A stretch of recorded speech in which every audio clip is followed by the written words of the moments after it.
So that connector complex has attached the vesicle to the dynein, which is attached to the microtubule. And then what's going to happen is we're going to expend a little bit of ATP, a little bit of cellular energy, and we're going to energize that dynein. And then it's as if it has legs, and it's just kind of rotating back and forth like this along the microtubule. And then it's going to carry it to its destination, become dephosphorylated, and then return to its origin. So I feel like at this point, what you guys could do is you could talk about protein construction basically in its entirety, from inception to secretion, and use all of the cellular machinery necessary to explain that process. So that's what we're going to do.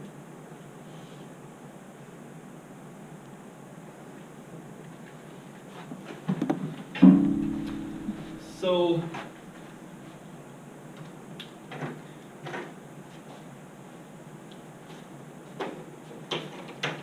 let's say that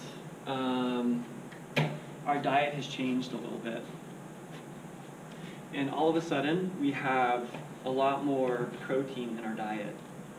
And we need a specific digestive enzyme to help us process all of that protein and break those proteins down into their constituent parts. So the cells lining our stomach and our digestive tract have received this signal that we need more enzymes. So what happens? Where does that signal go? This does not bode well, guys, because this is definitely going to be part of the exam. So our cells receive the signal, make a protein. Where does that signal need to go first? What controls the construction of proteins? The what? The mitochondria. So mitochondria are going to generate energy for all of this stuff, but there is an organelle, right, that controls cellular activities. Yeah, so the nucleus, right? That signal first needs to go to the nucleus, because how do our cells know how to accomplish protein construction without a nucleus actually receiving some signal, right? Because that holds all of the blueprints for our proteins. So step number one is signal to the nucleus. Okay. So a nucleus has received a signal. What happens next? Makes an RNA copy. Okay, excellent. Why does it make an RNA copy? This is when I give out its DNA, but it needs to send a copy so it can make that protein. Okay, wonderful. So step number two is RNA copy of DNA. And we're going to talk about how that RNA copy is made much later in the semester. But for right now, all we need to know is inside the nucleus,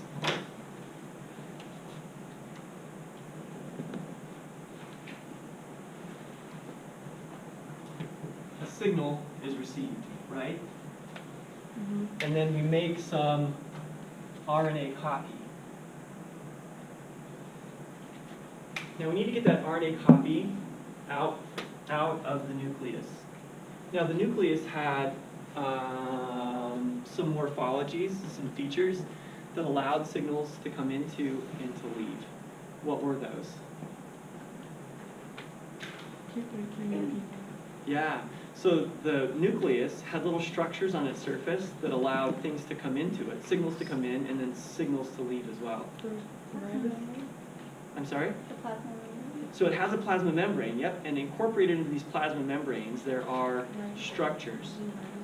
So ribosomes are going to be important in just a minute. Okay. But what actually allows... Protein channels? Yeah, protein channels. So there are these protein pores that are regulating what's coming into and leaving the nucleus, right? And so our RNA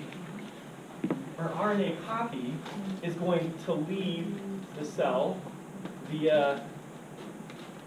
This is number two. We're actually making that RNA copy. The RNA copy is going to leave the nucleus through one of these pores.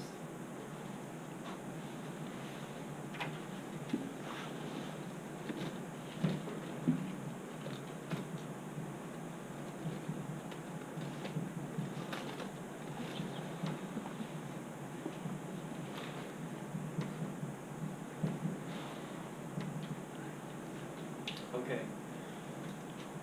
So this RNA copy is going to bail out through a pore. Then what?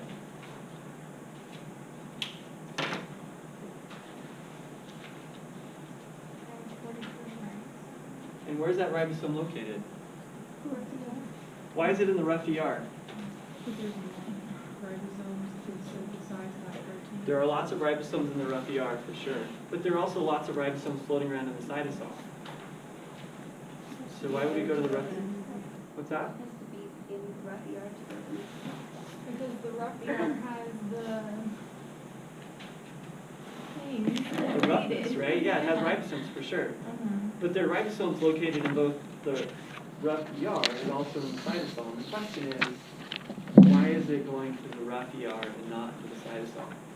Because That is the RNA rough copy. ER is right next to the nucleus, like It is. geographically. For sure. So it would have to go through them to get out. To anything else.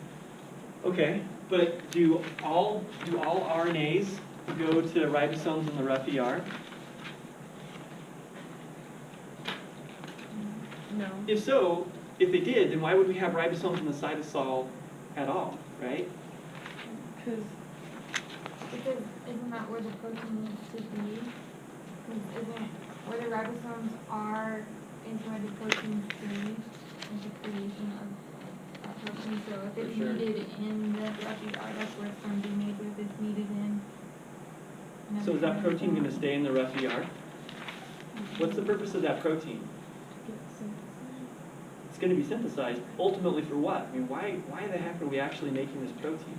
To make the enzyme. protein changes. We want to make a protein for sure. What's the purpose of the protein though? Remember the scenario that I sent you? to digest this. Okay, it's for digestion. Does that stay inside the cell? Does that enzyme stay inside the cell? Where does that enzyme go? Can go out Into our stomach. You guys remember, if a protein is going to be secreted from the cell, like a digestive enzyme, those are always synthesized in the rough ER. If that protein is going to stay inside the cell, it's synthesized in ribosomes in the cytosol. Okay? That's the difference. All right, so this RNA leaves the nucleus via a pore and finds a ribosome embedded in the ER. So that's going to be step number 4.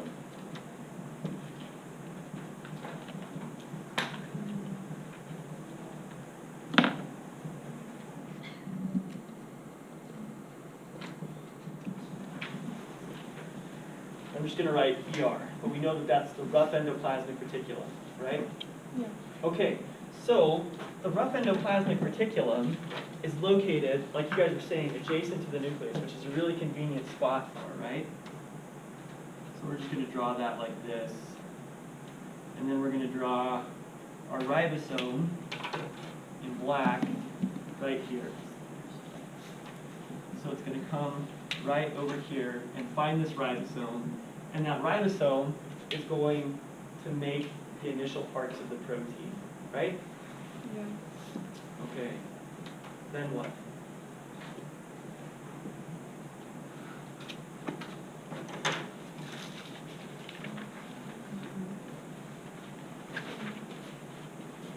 And the vesicle transports it out To where? to the Golgi apparatus. Very good. So we have a Golgi apparatus that's located. So what we're going to say this is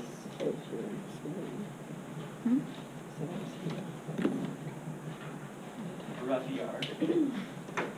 We have the Golgi apparatus that's located right here.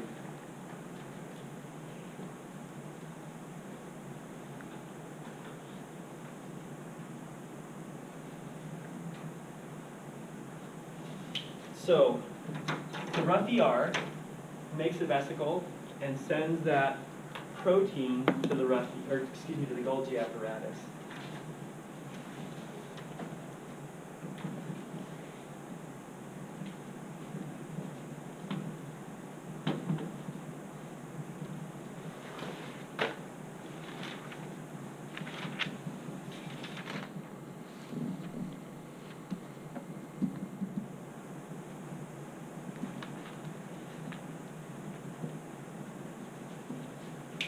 How does it get there? Yep, it's in a vesicle. How does the vesicle get from the ER to the Golgi apparatus? It's going to end up in a cistern, for sure. Through a mucoid. It's not a nevoid. Microtubules, yeah, right? I mean, there are microtubules that are extending all over the cell. So there is a microtubule that's going from the rough ER all the way over to the Golgi apparatus.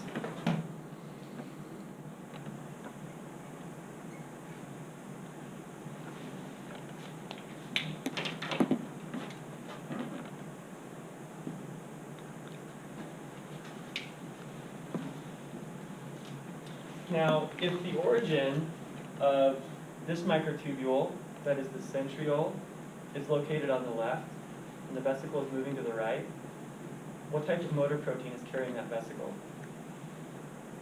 It's moving away from the origin. Yeah, or say it out loud. Kinesin. It's a kinesin. What is it? Kinesin, right? Because these transport away from tubule origin.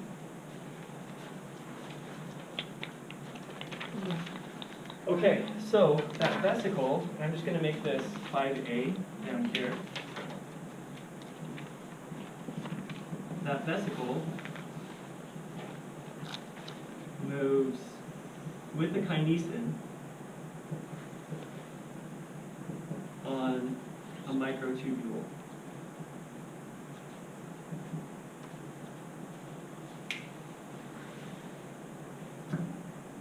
All right, so Linda was saying that what happens next is, right, that vesicle, and I'll draw the vesicle. The vesicle is moved along here. So this is 5. That vesicle is moved along the microtubule, and it's carrying our protein that we've made. And we'll draw that protein black just so it stands out a little bit. So that protein ends up inside the Golgi apparatus in one of the cisterns. And there were two models that we talked about, how it is that a protein can become synthesized within, or it can become completed inside the Golgi apparatus. One was the cisternal maturation model, and one was the static cistern model. And which of those two was correct? The cisternal maturation model was more correct than the static cistern model. And what does the cisternal maturation model say? It moves it to each cistern in the Golgi, right? Question. Mac, does that mean that the product is moving between cisterns, or that the cisterns are moving? The cisterns. Cisterns are moving. Yeah. Exactly right. So the cisterns are moving along. And the protein composition of those cisterns is changing. Yeah.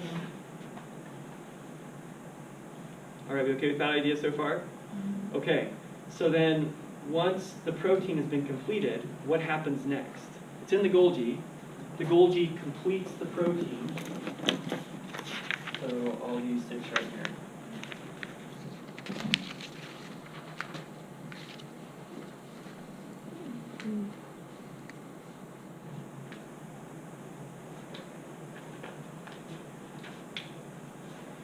So these cisterns are going to be kind of moving along like this, carrying that protein with it, and eventually that protein is secreted from the Golgi apparatus, right? Then what?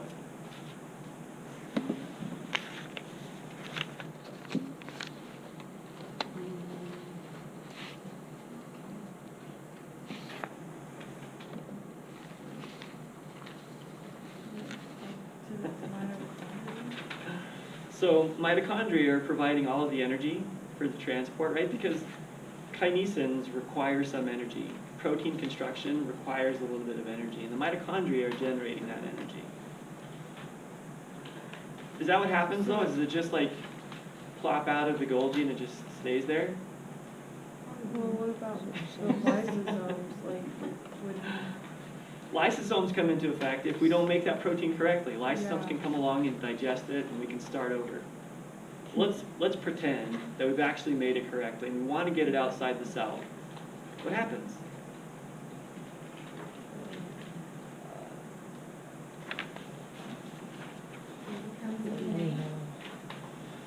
Nope, we're not gonna make any more DNA.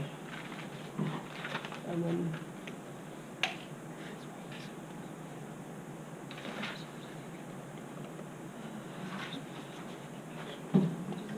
But it You already guys, made it, I mean, think about this. Is right? this step right here really all that different than this step right here? Right, we have ribosomes that are making a protein, and then we get that protein to another point. How did we do that? We carried it in a vesicle on a microtubule. We've made another protein, and we've finished that protein, essentially. We just need to move it from here to the surface of the cell. So how are we gonna do that? Microtubule again. We just stick it in another vesicle, microtubule, send it along the microtubule, binds to the plasma membrane, and then it's released outside.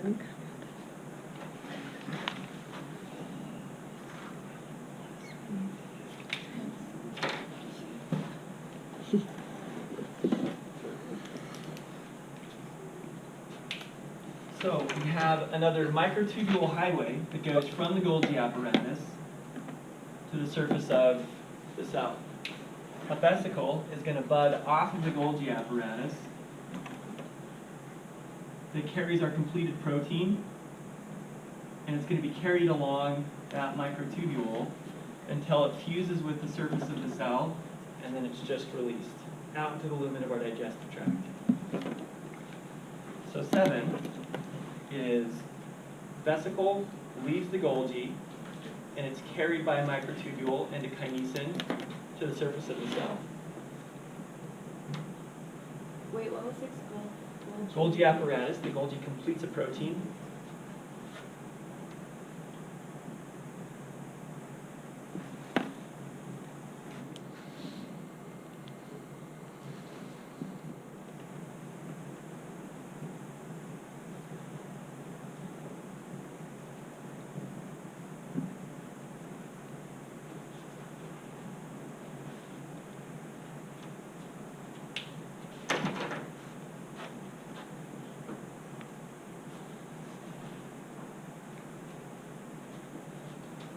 And this is, to be released into the digestive tract. Right, because that was the purpose of our protein, right? We really wanted to take that protein